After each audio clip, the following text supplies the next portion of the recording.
Capek, lapar nih. Sama nih. Aku ada buah di kulkas. Minum yuk. Oke.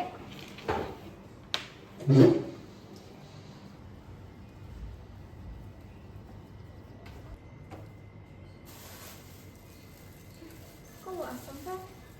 Perasaan kemarin nggak gini deh. Ada buahnya. Saat ini kita menghadapi dua tantangan yang besar. Yang pertama, limbah plastik konvensional yang butuh waktu hingga 400 tahun untuk hancur di alam. Dan yang kedua, masalah kerusakan pangan yang sulit dideteksi secara real time. Sementara itu, kemasan konvensional bersifat pasif. Mereka hanya membungkus, tapi tidak bisa berkomunikasi untuk memberitahu kita apakah makanan di dalamnya masih aman untuk dikonsumsi.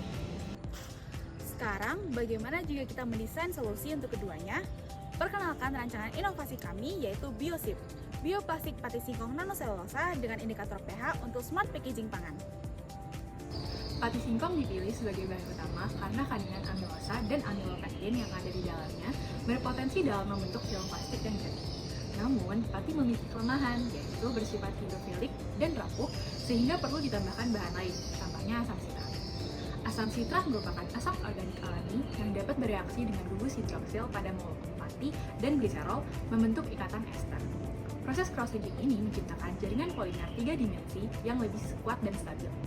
Selain itu, ditambahkan juga ekstrak bunga tulang yang kaya akan antosianin. Antosianin adalah pigmen alami yang memberikan warna biru hingga ungu dan mampu berubah warna sesuai dengan perubahan pH.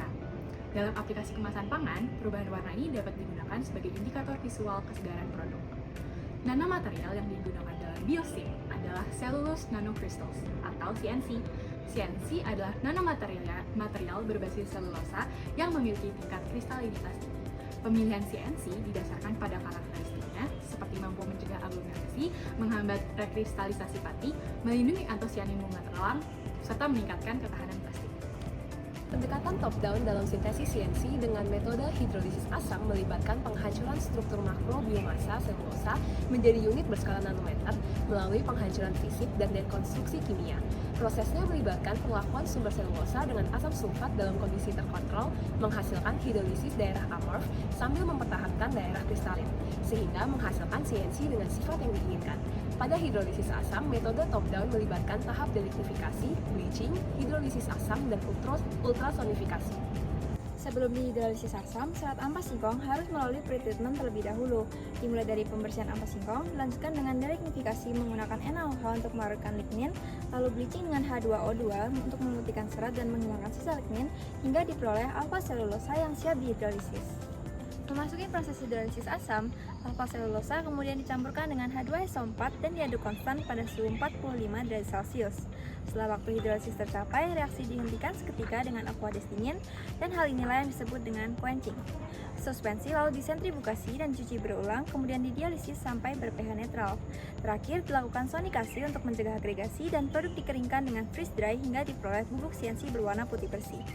CNC yang dihasilkan inilah nantinya yang digunakan sebagai penguat dalam pembuatan film bioplastik BioSip. Nah, pernahkah kalian bertanya bagaimana partikel sekecil nanoselulosa tidak saling menempel dan menggumpal di dalam cairan? Jawabannya ada pada prinsip stabilisasi elektrostatik. Selama proses hidrolisis asam menggunakan asam sulfat, gugus setengah ester sulfat akan menempel pada permukaan kristal. Gugus ini memberikan muatan negatif yang kuat pada permukaan partikel nano, mengakibatkan partikel nanoselulosa ini akan saling tolak-menolak. Fenomena inilah yang menjaga suspensi tetap stabil, terdispersi sempurna, dan mencegah terjadinya aglomerasi. Namun, muatan asam yang tertinggal ini bisa menjadi pedang bermata dua, karena sisa asam berpotensi mengkatalisis kerusakan pati saat proses pemanasan ekstrim nanti. Oleh karena itu, kita menerapkan intervensi presisi yaitu pencucian atau netralisasi dengan basa encer. Penambahan basa encer ini berfungsi menetralkan residu asam bebas tanpa merusak muatan permukaan selulosa. Hasil akhirnya, stabilitas termal dari suspensi meningkat drastis, memastikan matriks bioplastik tidak terdegradasi prematur saat dicetak. Sebagai sebuah rancangan inovasi smart packaging, BioSip harus melewati tahap validasi teoritis untuk memastikan kelayakannya di standar industri pangan. Pengujian pertama difokuskan pada properti mechanical menggunakan Universal Testing Machine atau UTM. Alat ini menarik lembaran bioplastik hingga putus. Ekspektasi standar untuk BioSip adalah meloncengnya nilai tensile strength yang membuktikan bahwa jaringan nanoselulosa berfungsi sempurna sebagai tulang punggung material. Selain kuat, kemasan pangan harus tahan suhu hangat.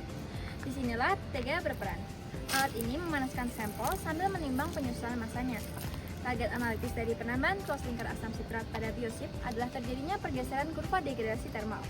Artinya, bioplastik kita diekspektasikan baru mulai terdegradasi pada suhu yang jauh lebih tinggi dibandingkan pati konvensional. Selanjutnya adalah analisis struktural.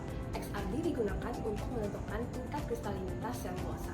Hasil analisis XRD untuk CNC menunjukkan indeks kristalinitas yang tinggi, yang artinya hidrolisis berhasil dengan meningkatnya struktur kristalin utama selulosa sehingga struktur CNC lebih teratur dan kompak. FTIR digunakan untuk mengidentifikasi gugus fungsi kimia untuk memastikan bahwa struktur kimia selulosa tidak berubah selama proses sintesis kimiawi. Hasil FTIR untuk CNC menunjukkan tidak ditemukannya pita baru, yang berarti proses pencampuran tidak menghasilkan gugus fungsi baru dan struktur kimia utama pati tetap dipertahankan. Selain itu, tidak ditemukannya komponen non-selulosa seperti lignin dan hemiselulosa, menunjukkan kemurnian CNC dan keberhasilan pretreatment yang dilakukan. Selanjutnya adalah analisis morfologi. Hasil analisis TMM memberikan visualisasi dari bentuk CNC yang berbentuk batang kaku atau seperti jarum. Sedangkan hasil analisis SEM mengamati topografi permukaan serat selulosa CNC yang halus, pendek, dan tersebar merata. Nah, selanjutnya untuk menganalisis properti barrier dari biosip digunakan OTR dan WCTR analyzer yang untuk mengukur permeabilitas oksigen dan uap air. Hal ini menunjukkan seberapa bagus kemampuan kemasan dalam melindungi makanan dari kelembapan dan oksigen. Untuk menguji sifat optik biosip, digunakan UV spektrofotometer untuk mengukur nilai transparansi dan transmitansi cahaya serta kekeruhan plastik atau haze. Sekian dari kelompok 7. Terima kasih. Dadah!